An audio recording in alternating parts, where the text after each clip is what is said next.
ఈ రోజే డౌన్లోడ్ చేయండి. మీ ఫేవరెట్ షోస్ చూడండి.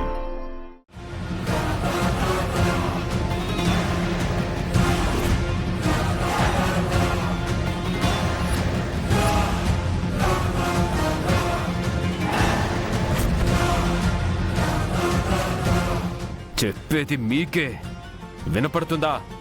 సమాధానం చెప్పండి. ఆల్రెడీ వచ్చేసాడు సార్.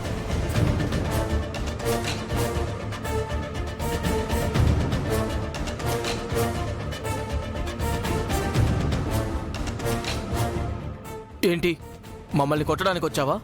చూడు, నీ మీద కేసు ఫైల్ అయింది. అందులో మేమే ప్రత్యక్ష సాక్షులం. మా మీద చేయి చేసుకుంటే ఇంకా పెద్ద కేసు అవుతుంది తెలుసా? మీరు ఈ పాయింట్ రైజ్ చేస్తారని తెలుసురా. మిమ్మల్ని ఎంత కొట్టినా నిజం చెప్పరని కూడా తెలుసు. మరి అన్నీ తెలిసి ఎందుకు వచ్చా? మమ్మల్ని బెదిరించడానికా? మేమేం నీ బెదిరింపులకు భయపడం. మిమ్మల్ని బెదిరించడానికి రాలేదు. నాకు కావలసిన ఇన్ఫర్మేషన్ రాబట్టడానికి వచ్చాను. ఏ ఇన్ఫర్మేషన్? నా మీద హత్యా నేరం మోపడం, దానికి మీరు సాక్ష్యం చెప్పడం, నా కెరీర్ని ఫ్యామిలీని డిస్టర్బ్ చేయడం, వీటన్నిటి వెనక ఎవడో ఉన్నాడు. వాడు చెప్పినట్టే మీరు చేస్తున్నారు. వాణ్ణి బయటికి రప్పించాలంటే మిమ్మల్ని కొడితే సరిపోదు. మీరు ఎవరికి సపోర్ట్ చేస్తూ నన్ను డౌన్ చేయాలనుకున్నారో వాణ్ణి కొట్టాలి.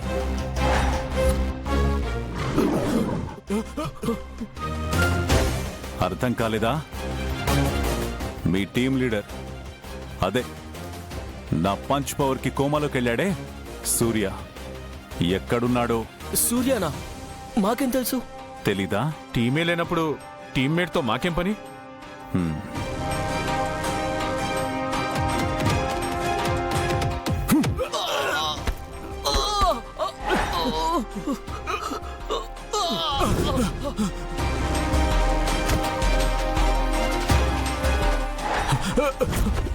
కొట్టదు. చెప్తాను. జీ హాస్పిటల్లో అడ్మిట్ అయి ఉన్నాడు. గుడ్. పంచ్ పడితేనే గాని నోట్లోంచి నిజం బయటికి రాదు.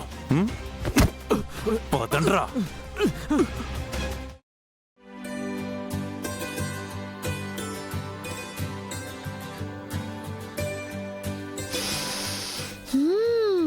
వంటలన్నీ గుమగుమలాడిపోతున్నాయి.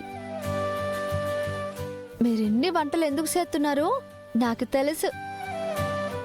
భానుగారి విషయంలో రుద్ర సార్ తప్పులేదని తేలిపోయిందనే కదా? అవును గంగా, లాయర్ గారు ఆ విషయం చెప్పగానే మనసంతా తేలికపడింది. ఆయన చనిపోయిన దగ్గర నుంచి ఈ ఇంట్లో ఎవ్వరూ మనశ్శాంతిగా లేరు. అందరికంటే ఎక్కువగా బాధను అనుభవించింది, నిందని భరించింది రుద్ర బావుగారే.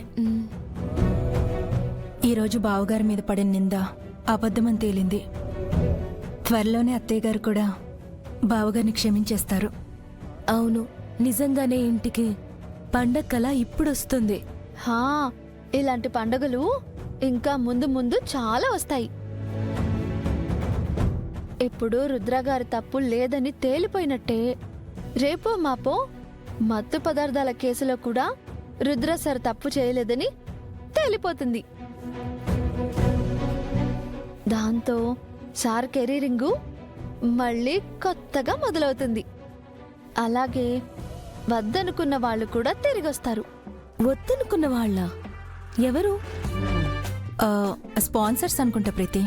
ఆ, నిజమే, వాళ్ళంతా బావగారి కోసం క్యూ కడతారు. అబ్బా, వాళ్ళంతా కాదండి. మరి ఫ్రెండ్సా, బంధువులా?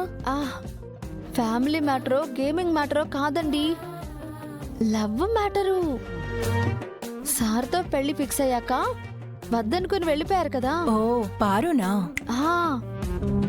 వద్దని పారిపోయిన పారునే సార్ గురించి నిజం తెలుసుకుని తిరిగి వచ్చేస్తారు కదా. ఏమో, నాకు తెలిసి ఇంత జరిగాక తనొచ్చినా అన్నే రానివ్వడేమో. సార్ రానివ్వడం రానివ్వకపోవడం సంగతి తర్వాత. ముందు ఆ అమ్మాయి వస్తుందో లేదో మనకి తెలియాలి. అది తెలియాలంటే తను ఎలాంటిదో తెలియాలి. మీకు తన గురించి తెలిస్తే నాతో చెప్పండి, తను వస్తుందో రాదో నాన్న చెప్తాను. మాకు తన గురించి పెద్దగా ఏం తెలీదు గంగా. మ్మ్హ్మ్.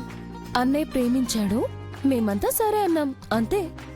పోనీ తను ఎలా ఉంటుందో మీకు తెలుసా?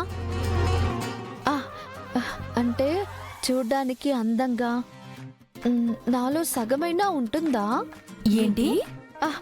అయ్యో అంటే ఊరికే ఉదాహరణకి చెప్పాను అంతే. చాలా అంటే చాలా అందంగా ఉంటుంది.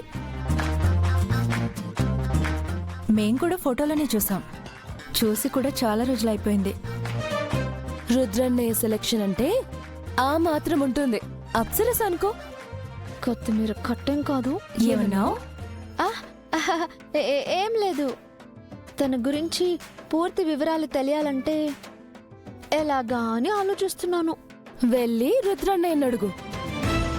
ఆ ఒక్కటి తప్ప మీరేమైనా ఆలోచించండి. అయినా నాకు తెలియక అడుగుతాను, నీకెందుకు అంత ఇంట్రెస్ట్? అంటే అది మరి తను తిరిగొస్తే రుద్ర సార్ జీవితం బాగుంటుంది కదా అని. అంతే, ఇంకేం లేదు. ఆమె తిరిగి రాకుండా ఉంటే బాగుంటుంది. తన గురించి తెలుసుకోవాలంటే తను బ్రేకప్ చేసి వెళ్ళిపోయాక రుద్రన్నయ్య తనకు సంబంధించిన వస్తువులు జ్ఞాపకాలన్నీ స్టోర్ రూమ్ లో పడేశారు. అది పాయింటింగ్. అయితే ఆ గదికి వెళ్ళి అన్ని సెట్టింగులు సెత్తే సరిపోతుంది. పదండి. ఎక్కడికి వెళ్ళేది? ఆ స్టోర్ రూమ్ కి మామయ్య గారి దగ్గర ఉంటుంది. అయితే నేను అడిగి తీసుకొస్తా. పారు గురించి తెలుసుకోవాలని చెప్తే నాన్నగారు కోపడతారు. అలా ఎందుకు చెప్తాను? వేరే ఏదో కాకరకాయో బీరకాయో కారణం చెప్తాను. మీరు అలా వచ్చి నాకు జస్ట్ సపోర్టింగ్ ఇవ్వండి చాలు. పెద్దోర్ దగ్గర నుంచి తాళం నేను తీసుకొస్తాను. నిజం.